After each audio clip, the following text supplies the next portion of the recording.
Hi and welcome to another episode of Feng Shui. How are you today?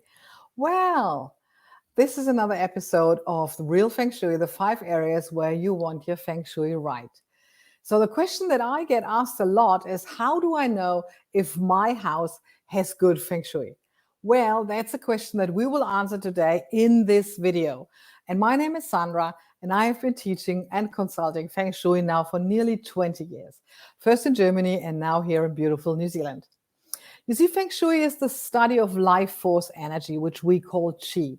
And that permeates in our environment, around us, inside, outside, and is the product of yin and yang. So you can look at some of my basic videos if you're not quite sure what these words mean on this channel here. And if you still have questions, just ask me in the comments. I'm totally happy to answer them. So if you are not sure about the Feng Shui in your home, where do you start? And are there some areas in your home that are more important than others? Where do you really want to have your Feng Shui right? So in the first episode, we looked at the main door. And I told you already in that episode that if you have the main door right and the mouth of the qi is positive and you're really getting beautiful qi into your home, then your home probably is already really good. Okay, if you got that right, bingo. Look at that episode if you've missed that one. Should be somewhere down there in the notes. The second one was the bedroom, because that's where you also spend a lot of time. And the quality of your sleep really has a massive influence on your quality of life, on your brain health, on your gut health, on your immune system. Sleep is important. And the third one, that one was the kitchen. And if you watch that one, you know that the kitchen is more important the more time you spend there. So if you're only using the kitchen to reheat food or eat the takeaway or Uber Eats, then it's less important to you, of course, as if you're really having meals there with your family and creating meals even with your spouse, something like that. So today we're coming to a room of your house that used to be not anywhere found in the Feng Shui because it was not, for some it was already existing, but now it's even more. And I'm talking about the study or home office. So it got more and more important over the last years. And of course, now in the times that we're living now, more and more people working from home. We've got entrepreneurs working from home. We've got office people working from home due to lockdown or any other things. Mompreneurs working from home. So the study has become, or home office, more and more important. So let's have a look at some of the examples. So here's an example how not to do it. So if this is, for instance, your kid's room and you want your kid to do the homework underneath here at that desk, you will probably realize that he or she will not like doing the homework and will do it either on the ground or somewhere completely different, because we don't like really that suppression from the top. The windows are great, yes, but still, it's not nice to work from underneath there. So that is one of the things of how not to do it, especially if you're children and homework. That's another thing, and it's a necessity for many. In many rooms, we can only put the table towards the wall and you're backing the door, which is not good. And I said that last time with the kitchen and the one before with the bedroom too, the cave principle. We want to be safe and secure, which means we don't want to back the door, because then we don't rule the room. If we, and I have another example with that one, if we are able to face into the room, then we're ruling the room. We know where the entrance is. We can see if an attack comes. If a visitor comes, we can greet them instantly. We know what's going on out there. So we are much safer then, as if we are having our back towards the wall. But I know that some rooms you just don't have a chance to do it in any other way. So here, for instance, that's an example that's, for me, that feels a little bit cluttered. And what's the wine doing in there, by the way? Well, Stefan said maybe it's a wine merchant. Possibly, but there are 2 chairs. It's a little bit too tight. So you could, for instance, turn this desk around maybe, and then you're gonna rule the room, really rule the room as it is, because you can see the doorknob. Can you see it? So you can see we're standing in the door. So it's not a nice way to work in there, in my opinion. And I've changed offices from exactly that to another direction, and the response that I got was amazing. Maybe you've seen Oh yes, I'm going to put the link down, one of the videos where I actually took pictures and showed you how to make it differently. So, and another example is this one. And this is how I changed one of the officers in my example too. So he in this case was a he, changed the desk towards facing the door so he could rule the room. And actually, just like in this example, and yes, this is my third one. I have 3 of them. Just because you asked yesterday, I'm going to wearing it today.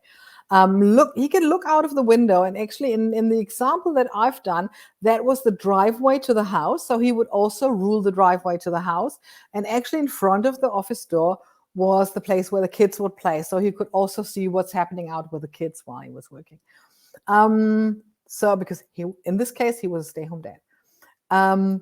This is an example how you can set up the place, but sorry, I always say most of the time I have a but, because there's always something to optimize. You can always optimize and enhance even better chi depending on what you are doing. So I would place that chair on the other side, because what's happening then is that all the knowledge, all the books that I have, they are backing me. And I could also reach out easily if I needed one of them. So all the studies that I've done, if they are not fake, of course, we're talking about real offices, all the studies, all the material that I need is backing me and easy to reach if I need them. So in this case, if you put the chair on the other side, you can look out the window, you've got the desk. If you want to think about something, for instance, and need an inspiration, you've got the desk in front of you, and you also have the door in sight. And why sitting on a place where there's no carpet when you can sit in a place where you have a carpet underneath you, which is warming you, which is supporting you? Just a few questions here to that picture, but hey, there's always something to optimize, as I say. So here's another example. I would not like to sit with the back towards the window. That has nothing to do with what some Feng Shui consultants say, oh, bad luck, glass in the back. No, no, no. It's just simply, if you have a laptop or a computer there, you will not be able to see anything. Plus, I'd rather sit, so turn it 90 degrees, sit again with the back towards where my materials that I need and that I maybe need to grab at times, have the door in front of me. You will have the door in front of me, independent on which side it is, but I'm guessing it's like opposite of the table. And you can look out the window for inspiration and for letting your mind just hang around, and then you have an idea, and then you can work again. So I just would create it like that, and the flow is definitely much better that way, as if you are entering your office and then there's a desk, a barrier. It's the barrier towards the outside world in that case. So it's not flowing. The chi is not flowing in there. And that's what we want.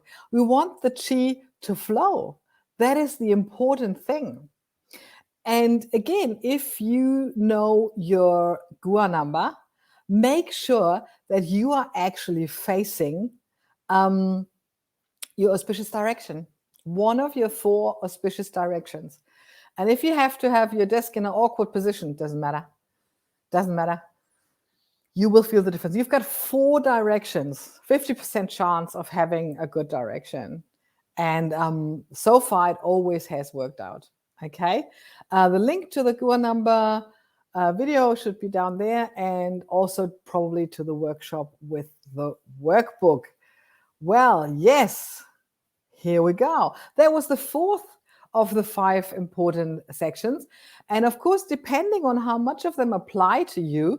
So if you don't have a home office, if you don't use the kitchen a lot, and your main interest is great, and your bedroom is great, wow, you already made it. So what is the 5th section? We're going to have a look in our next video. In the next video, we're going to do the 5th, last but not least, area where you want your Feng Shui right, and that is, and that might be a surprise, the balcony. Yes, the balcony. Why the balcony? I don't have a balcony. So if it doesn't apply to you, you're good off. But the thing is, really, a little bit of a spoiler here.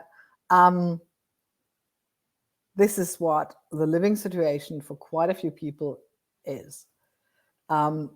So in times of apartments and condos, the balcony is getting more and more important. Just a little spoiler for the next video. So I hope to see you there. If you liked what you see, what you hear, like it, share it, subscribe, comment, all of these things. And let me know what your experience is. What is your home office looking like? And I'm going to put some of the other videos that I did to that topic down below here. And yeah, let me know. I'm looking forward to see you again in the next video for the balcony. Ooh, bye.